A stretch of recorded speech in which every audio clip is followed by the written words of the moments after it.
अब डिंपल यादव क्या कह रही है, शत्रुघ्न सिन्हा क्या कह रहे हैं, वो सुनवा देते हैं दर्शकों को। मौजूदा सरकार में आप चीजें तो लेके आते हैं लेकिन आप उनको परस्यू नहीं करते हैं, विच इज वेरी सैड। तो आपको लग रहा है कि महिलाओं के हिसाब से इस बजट में जो प्रोविजंस होने चाहिए थे, एटलीस्ट न्यूट्रिशन होना चाहिए, लेके उनकी सेफ्टी को लेके होना चाहिए, महिलाओं पे कुछ भी नहीं है। घर का किचन का ध्यान रखा गया है मैम? मैं समझती हूँ किचन का ध्यान नहीं रखा गया है क्योंकि सरकार महंगाई के बारे में कोई स्टेप्स लेना ही नहीं चाह रही है। और जहाँ तक हम देखेंगे तो जो परचेजिंग पावर है जो रूरल एरियाज में है वो लगातार घटती जा रही है, इसके ऊपर भी कोई ध्यान नहीं दिया गया है। बिहार के लिए जो हुआ है, बिहार का होने के नाते बहुत अच्छा लगा, लेकिन उसकी कीमत तो आपको चुकानी ही थी। यानी बिहार को ऐसे नाक नहीं पकड़ के वैसे नाक पकड़ा, तो लोग एक्सपेक्ट भी कर रहे थे, अच्छा किया। बिहार को ज़रूरत भी थी, बिहार की मांग भी थी, आपने किया। लेकिन साथ साथ आपने आंध्रा के लिए भी किया, एक्सपेक्टेड था। लेकिन बाकी आपने तेलंगाना के लिए क्या किया, पंजाब के लिए क्या किया, और जैसा आपने कहा बंगाल के लिए क्या किया। बहुत सारी बातें हैं जिस पे अब कल से उछल के बातें हों।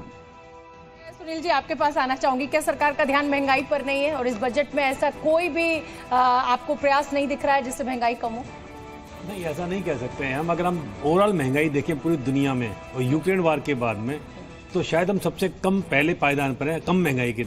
अगर हम इतने बुरे हालात में भी 5-6% पे इसको कंट्रोल कर पा रहे हैं। मैं आपको रोक रही हूँ क्योंकि जब आपने विदेशों से कंपेयर कर दिया है तो पर कैपिटा इनकम से भी आपको कंपेयर करना पड़ेगा। वहां पे विदेशों में पर कैपिटा इनकम क्या है और हमारे देश में क्या है, उनकी महंगाई और हमारी महंगाई। तो हम जब महंगाई की बात करते हैं या टैक्स की बात करते हैं तो हम विदेशों की जरूर बात करते हैं। हम ये नहीं बताते कि वहां पे साफ हवा, साफ पानी, बढ़िया एजुकेशन, बढ़िया मेडिकल सर्विसेज मिलती है जो हमारे देश में नहीं मिलती। नहीं शोभना, मैं खाली डेवलप्ड नेशन की बात नहीं कर रहा, मैं डेवलपिंग नेशन की बात भी कर रहा हूँ, जहाँ पे महंगाई की दर बहुत ज्यादा है। अगर आप डेवलपिंग नेशन को देखेंगे, रशिया, तुर्की, बांग्लादेश, पाकिस्तान, सब में देखेंगे तो हमसे बहुत दूर है। वो 30-40% महंगाई की दर पे बैठे हुए हैं, हम 4-5 पे। ये बहुत बड़ा अच्छा प्रयास है, इसमें हमें मानना चाहिए।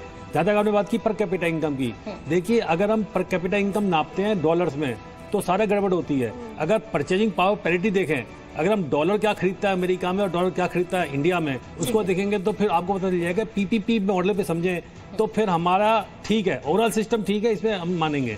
दूसरी बात यह है कि सरकार ने जो 11 लाख करोड़ रुपए कैपेक्स में खर्च करने की बात की है, जैसा अभी सर कह रहे थे, कैपिटल एक्सपेंडिचर से बहुत एम्प्लॉयमेंट जनरेट होती है, उसका मल्टीप्लायर इफेक्ट 3-3.5 तो मैडम कहती है, लेकिन माना जाए तो 4 तक बैठता है उसका। एक जो समस्या है, जैसे अब इन्होंने कहा कि हम एक 2-3 अच्छी बातें भी हैं बजट में, जैसे एम्प्लॉयज कंट्रीब्यूशन को 14% तक कर दिया है। ये छुपी बात है, बिटवीन द लाइंस हम पढ़े तो 4% का सीधा फायदा हर नौकरी पेशा को मिलेगा, क्योंकि वो डिडक्शन एम्प्लॉयर को मिलेगी और एम्प्लॉय को मिलेगी। आपको पता होगा एनपीएस में जो डिडक्शन मिलती है एम्प्लॉयर कंट्रीब्यूशन की, वो टैक्स एग्जम्प्ट होता है, यानी 4% की छूट आपको सरकार ने और दे दी है, एम्प्लॉय को भी दी है। वो ये बेनिफिट की बात इस बजट में आई है। एनपीएस वाली तो विदिन 150 रहेगा, जो होल अमाउंट एग्जम्प्ट होता है, पूरा डिडक्शन मिलती है। 80 CCD 1 में पूरा अमाउंट एग्जम्प्ट होता है, चाहे कितना भी अमाउंट हो जो एम्प्लॉयर कंट्रीब्यूट कर रहा था, तो उसकी छूट एम्प्लॉयर को भी दी है और एम्प्लॉय को भी दी है। ठीक है, मुझे लगता है तब मुकेश और नीरज भी हमारे साथ जुड़े हुए एक्सपर्ट्स हैं। मुकेश जी, मैं जानना चाहूंगा एक चीज पर जो लगातार निगाहें थी जब इकोनॉमिक सर्वे आया उसके बाद भी, उसके पहले भी, कि देश में नौकरियों के सृजन को लेकर के सरकार क्या कर रही है।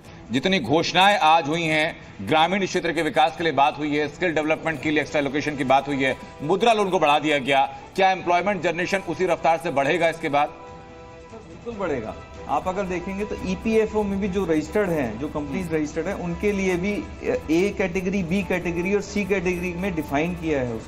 उसमें उन्होंने कहा कि ए कैटेगरी में 30 लाख एम्प्लॉय जनरेशन होगा, एक में 1 करोड़ होगा, एक में 2 करोड़ होगा।